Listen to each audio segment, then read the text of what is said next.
Pancreatitis. Es la inflamación aguda del páncreas provocada por la activación de enzimas que me va a producir la digestión del páncreas. La pancreatitis puede ser edematosa, que es una pancreatitis leve, o necrotizante, que ya es una pancreatitis severa. Las dos causas más comunes son cálculos en vesícula biliar y consumo de alcohol. O sea, aquí está la mayoría de causas de pancreatitis. Luego, cuando hay hipergliceridemia, después de CEPRES, en pacientes que toman algunos fármacos, traumas, después de cirugías abdominales o no abdominales. Más raro, vasculitis, cáncer de páncreas, hipercalcemia, divertículos, pancreatitis, insuficiencia renal. La pancreatitis implica que hay autodigestión del tejido pancreático por acción de las enzimas pancreáticas. O sea que viene algo, estimula las enzimas dentro del páncreas y estas se activan. La que inicia todo el proceso es la tripsina. Induce lesión pancreática y me origina una respuesta inflamatoria. Esa respuesta inflamatoria me causa daño en el páncreas. Si solo fuera ahí, pues no fuera tan grave. Pero eso me genera daño sistémico.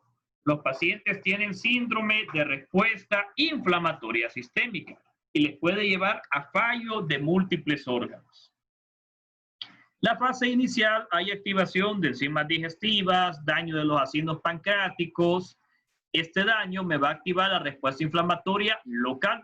Se reclutan neutrófilos, macrófagos, el páncreas se inflama. Hasta aquí la respuesta está contenida al páncreas. El problema es cuando las enzimas proteolíticas que están en el páncreas y las citocinas activadas por la respuesta inflamatoria se liberan a órganos distantes. En esa tercera fase que el paciente tiene complicaciones. Entre las enzimas tenemos la tripsina, que digiere tejidos pancreáticos y peripancreáticos, se activa la astasa, fosfolipasa. Estas enzimas y citocinas me digieren la membrana celular, dan edema, hemorragia, daño vascular, necrosis, que puede ser coagulativa, grasa y también del parénquima. La lesión y muerte de las células pancreáticas me libera bradicininas, sustancias vasoactivas, histamina. Estos me dan vasodilatación. La vasodilatación de los tejidos peripancreáticos se acompaña de aumento de la permeabilidad vascular. Entonces, ¿qué pasa? Que el páncreas está liberando líquido del espacio intravascular al extravascular. Por eso que los pacientes se llenan el abdomen de líquido. Es líquido inflamatorio. Estos pacientes tienen complicaciones sistémicas, sepsis, insuficiencia respiratoria, falla múltiple de órganos. No se entienden por completo los mecanismos de las complicaciones, pero sí se sabe que hay liberación de endotoxinas intestinales, ya que aumenta la permeabilidad intestinal. Estas toxinas pasan a circulación portal, llegan a hígado, en las células de Kupffer se producen más interleucinas. Estas interleucinas y los mediadores inflamatorios liberados por el páncreas juegan un papel importante en las manifestaciones sistémicas. Las citocinas no dan pancreatitis, pero sí contribuyen a la progresión. Tengo TNA-alfa, interleucina 1 beta, interleucina 6, interleucina 8, que modulan la respuesta inflamatoria local y sistémica, llegan al sistema porta, van a las células de Kupffer y aquí amplifican la respuesta. Entonces el papel del hígado es amplificar la respuesta a través de las células de Kupffer, reclutando más células inflamatorias y produciendo más citocinas. Estas citocinas van a diferentes órganos y me dan daño, causando daño múltiple de órganos.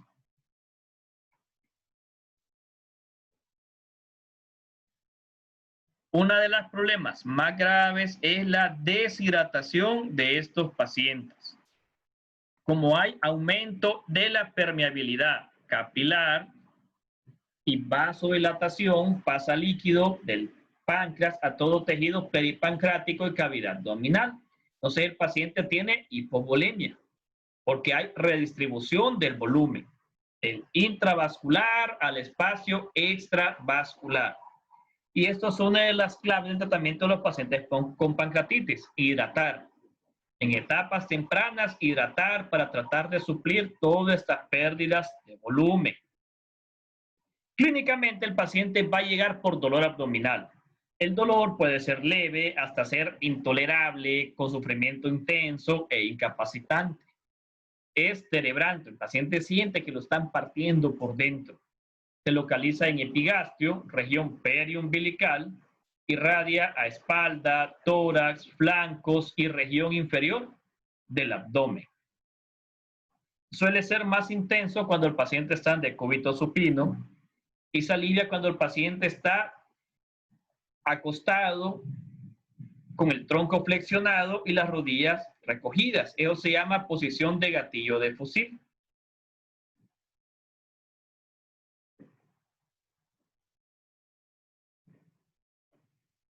¿Cuáles son las manifestaciones clínicas de estos pacientes?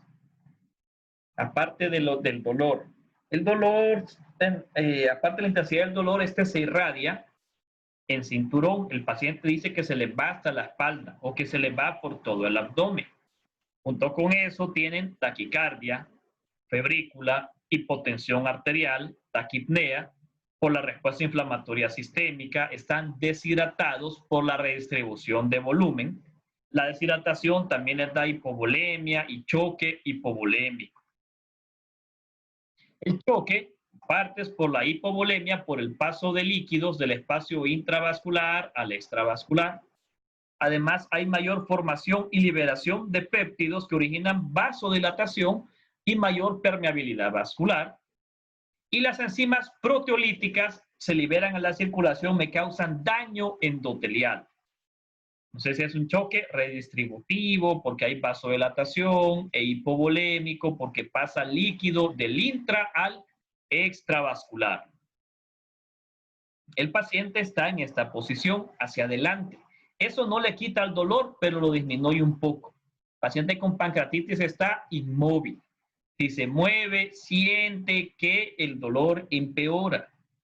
Entonces está en esa posición, posición de gatillo de fusil.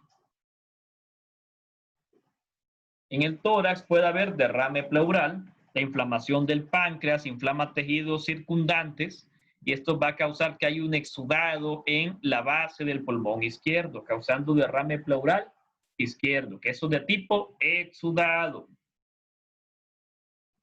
El abdomen sin ruidos intestinales, porque hay hilio paralítico o debido a la inflamación del páncreas, está distendido. Hay dolor a la palpación superficial y profunda en hipocondrio izquierdo. Podemos ver algunos signos, el signo de Collen y signo de Rey-Turner, donde cuando hay pancreatitis necromorrágica, esto es grave. El signo de Gobiet, que está tan lleno de gas el intestino que se eleva el epigastrio. Cuando ustedes ven equimosis periumbilicales y en flancos, eso es malo.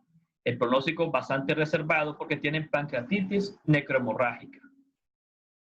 El diagnóstico es clínico, laboratorial y de imagen. Entre más temprano se haga, mejor pronóstico puede tener el paciente. Es interesante que la mayoría de las pancreatitis son leves. Eso es bueno. Se dice que hasta el 80% pueden ser leves. El problema es el 20% que me hacen complicaciones. Clínicamente el paciente tiene dolor, náuseas y vómitos. Y el dolor irradia hacia espalda. Laboratorial, las pruebas que me sirve es la medición de amilasa y si se puede, lipasa. La lipasa es más sensible y específica. Una lipasa 3 veces arriba del valor normal o una amilasa 3 veces arriba del valor normal más datos clínicos me sugieren que tiene pancreatitis. Si el paciente el valor es bastante leve, pues no va para pancreatitis. Datos radiológicos. La tomografía axial computarizada, que es el examen que tiene una sensibilidad bastante alta, más que el ultrasonido. Es más caro la tomografía, pero me sirve para ver, 1, si tiene pancreatitis y 2, para pronóstico. Me ayuda a ver si hay necrosis pancreática, sobre todo cuando se hace del 4º al 10º día. La tomografía tiene una sensibilidad y especificidad, pues, interesantes. No son al 100%, es más sensible cuando se hace una resonancia magnética, pero las resonancias son más caras y más difíciles y no me ayudan tanto para el pronóstico. La tomografía sí. El ultrasonido es útil para buscar si hay cálculos. Los hallazgos ultrasonográficos en pancreatitis pues no son tan importantes porque la presencia de gas por la inflamación intestinal, porque está lleno de gases en los intestinos, ahí piden que podamos ver el páncreas. Pero sí me puede ayudar el ultrasonido para buscar cálculos. Su sensibilidad es mayor que la tomografía para buscar cálculos. La tomografía me sirve para pronóstico. Ahí, aquí tenemos un páncreas normal. Vemos en esta Baltasar B, páncreas inflamado. Ya hay colecciones peripancreáticas. Aquí en Baltasar D y Baltasar E ven que hay un montón de colecciones. Además de medir las colecciones, se evalúa el grado de necrosis. Entre más colecciones y más necrosis, mayor mortalidad. Para eso me sirve la tomografía, diagnóstico y pronóstico. Y esos son datos que yo no los voy a ver en ultrasonido. El ultrasonido es más útil para buscar presencia de cálculos en vía biliar. La pancreatitis puede ser leve, que es autolimitada y con recuperación total, donde solo hay edema, o puede ser grave, donde hay necrosis pancreática y manifestaciones multisistémicas. La leve, no hay complicaciones, no hay fracaso orgánico. Los pacientes van a tener pancreatitis intersticial, o sea, no hay destrucción del páncreas. Y de 3 a 7 días después del tratamiento, que simplemente en estos casos va a ser hidratación, ayuno y analgésicos, los pacientes mejoran. El problema son estos: los pacientes moderadamente graves y los pacientes graves. Los pacientes moderadamente graves tienen insuficiencia pasajera de órganos, resuelve en menos de 48 horas, o presentan complicaciones locales o sistémicas sin que haya insuficiencia persistente de órganos. En estos casos puede haber o no necrosis, puede surgir alguna complicación local y el paciente es hospitalizado más de una semana. La pancreatitis aguda grave se caracteriza por insuficiencia persistente de órganos, más de 48 horas. Esta puede ser única o múltiple. Y es importante en estos casos aplicar estudios de imagen ya como tomografía o resonancia para buscar necrosis o complicaciones. La disfunción, fracaso o fallo de un órgano es transitorio cuando dura menos de 48 horas. Es persistente cuando dura más de 48 horas. Los fallos de órgano pueden ser hipotensión arterial con una presión arterial sistólica menos de 90 o que descienda, descienda más de 40 milímetros de mercurio de la presión basal y que el paciente tenga signos de hipoperfusión, lactato elevado. El lactato se produce cuando hay menos oxígeno en tejidos, entonces aumenta la vía anaeróbica y se produce ácido láctico. Saturación venosa central menor de 70 implica que es tanta la hipoperfusión que los tejidos sacan oxígeno de la sangre venosa. Entonces, al sacar oxígeno de la sangre venosa, la saturación venosa baja. Y eso es malo. Implica que los tejidos están hipoperfundidos.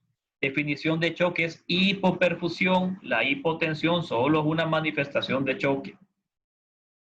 Hay fallo respiratorio, presión de oxígeno menor de 60, sin oxígeno, o la relación presión de oxígeno FiO2 menor de 300. Y luego está el fallo renal agudo, que esto es por la misma hipovolemia. La creatinina aumenta 2 veces de su nivel basal, o hay menor producción de orina, menos de 0.5 ml por kilo hora durante 12 horas. ¿Cuáles son los factores de riesgo que un paciente con pancreatitis se nos puede complicar? edad mayor de 60 años, obesidad, índice de masa corporal mayor de 30, que tenga otras comorbilidades, marcadores de gravedad en las primeras 24 horas, síndrome de respuesta inflamatoria sistémica, que esté hipotérmico, hipertérmico, frecuencia cardíaca más de 90, respiratoria más de 20, FeO de menos 32, leucocitosis más de 12.000 o menos de 4.000 o 10% de neutrófilos. O sea, esto es de respuesta inflamatoria sistémica.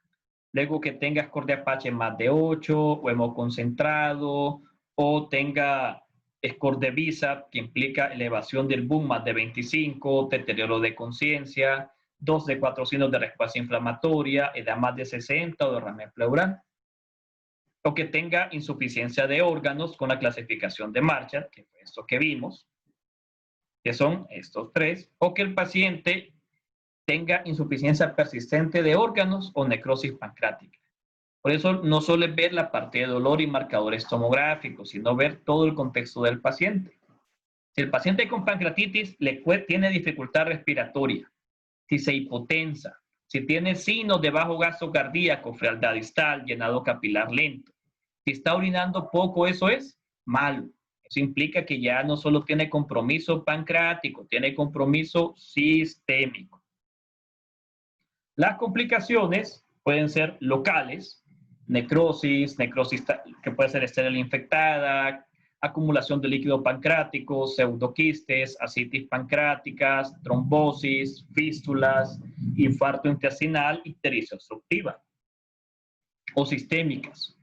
Pueden hacer derrame pleural, atelectasias, neumonitis, síndrome de cierre respiratorio, hipoxemia, hipotensión arterial, hipovolemia, alteraciones en el ST, derrame pericárdico, coagulación intravascular diseminada, gastritis erosiva, úlcera péptica, trombosis de vena porta o esplénica, daño renal donde hay oliguria, hiperazoemia, necrosis tubular, problemas metabólicos, me da hiperglicemia, hipocalcemia, encefalopatía, psicosis, embolia grasa. Ven que la pancreatitis no solo implica daño en páncreas. Todas esas manifestaciones sistémicas se dan por la hipovolemia, por la liberación de enzimas pancreáticas, por la tormenta de citocinas que tienen estos pacientes. O sea, todos estos factores influyen para que haya manifestaciones sistémicas. Es lo bueno que esto no es frecuente en todos los pacientes. O sea, el 20% sí se complican, pero el 80% no me va a llegar a esto. Sin embargo, para ver que un paciente no me llega a esto, yo debo vigilarlo. Y ojo, los pacientes con factores de riesgo son los que tenemos que vigilar de más cerca porque fácilmente se pueden complicar.